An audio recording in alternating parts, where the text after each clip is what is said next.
thought it'd be a little more fun to do the rebuttal this way. So we're going to talk about the theory of evolution. You say that evolution should be taught in schools because there's so much evidence for it. Well, I hate to burst your bubble, but it is a very weak theory at best. Think about it. The theory of evolution, the whole premise of it surrounds around the fact that random mutations happen in an organism that will make that organism better fit to survive in the environment that it is in. Okay, so all these random mutations happen over time, and it better survives. Yet science has never observed one of these random mutations. We know they exist, right? That's what we say. We know they exist, but we have never observed one. That's bad science, my friend. Okay, you talk about the fossil evidence. What fossil evidence are you talking about? I mean, what do? We take a seal and a dog and put some other animals, species, you want to call them, in between there, and we say, look, the seal has become a dog. I mean, that sounds like something a kindergartner would do. These things look alike, so therefore they came from each other. It's ridiculous. It's not actual science. Now, how about you show me a transitional fossil, like a seal that has legs that look like a dog's. I'm not talking about the flippers, because every fossil that we find is a perfectly formed one. You'd have a perfectly formed seal, a perfectly formed dog, and nothing in between that shows any kind of transitional fossils, which is why one of the modern-day evolutionists, Stephen Jay Gould, came up with the punctuated equilibrium theorem. He couldn't find any evidence of the transitional fossils. He knew he couldn't, so he came up with a new theory. The theory was that organism would hold all these mutations inside. It would just hold them in and pow! Change all at one false swoop. That's what his theory came from. He's dead now, God rest his soul, so we can't really don't look for any more input from him. Okay, you say you can test evolution. There's countless tests that you can do to test evolution. Name me one test that you can actually test evolution. You can't. It does not exist. There are no tests for evolution. Evolution supposedly takes millions and millions of years to happen. How convenient is that? Millions and millions of years. Typical lifespan of a human is 70 years, right? The theory of evolution has only been around since 1850. How convenient. So we can't prove it. There are no tests. Okay, DNA evidence. You talk about DNA evidence as proof that evolution exists. What about DNA evidence? I mean, if anything, DNA evidence shows about creation. It's such a complex structure, DNA. It holds all the code for a creature as myself or you. All the code. RNA decodes all the code of the DNA. It's so complex that it actually points towards creation. So, I don't know, you tell me about the DNA. How is that proof of evolution? Is it just a statement, or what? Is there any proof of that? Then you talk about creation. All right, creation shouldn't be taught because it teaches that 5,000 years ago the earth was created and man walked with dinosaurs.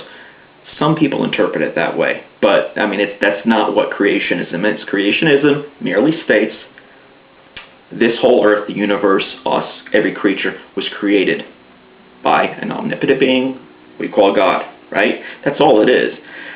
Some people believe it. A lot of people believe it. A lot of people don't believe it. So, what's the evidence of that? Just like I talked about the DNA, it's so complex. Everything is so complex.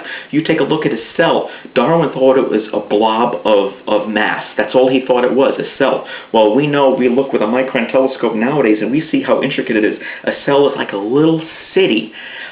One little piece out of place, and the whole thing reverts to that matter that it came from, right?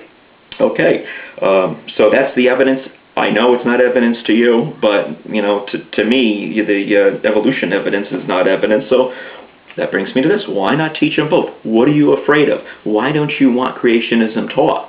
I'm not talking about the 5,000 year thing. Why not creation? Hey, some people believe this. What are you afraid of? I'm not afraid of the theory of evolution. Let's teach them both and let the people decide. Okay? What's the big deal?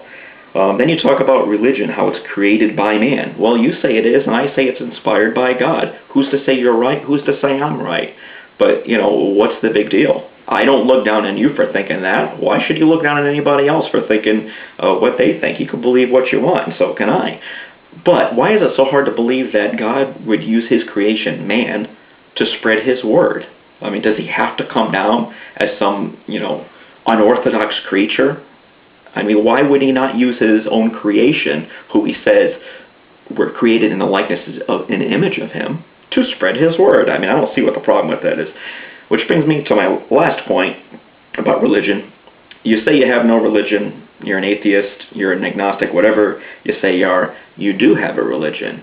You have a belief system, and yours seems to be based in science. So you can either prove or disprove something, and that's, you know, your belief system. And then you use your mind to dictate whether it's right or wrong. Well, I hate to say it, my friend, but that is a religion. So either you yourself are your own God, or your science is your God. So, Dawkins, the Dawkins Teapot atheist. First of all, he ripped the term off from somebody else. I mean, he may have put the atheist on there, but the teapot thing he ripped off from somebody else.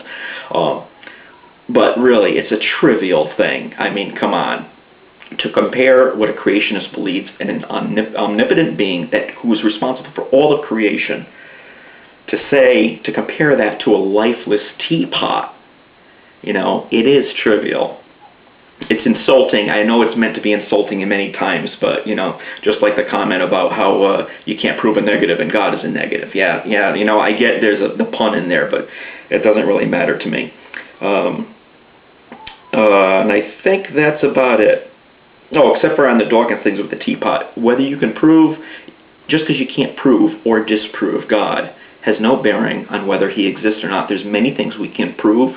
There's many things we can't prove. But it doesn't change the fact that they exist or they don't exist. They either exist or they don't. Just because we, you know, brilliant creatures can't prove it doesn't mean anything. So that's it. I'll wait for your rebuttal. Off to watch American Idol. Go Danny Goki.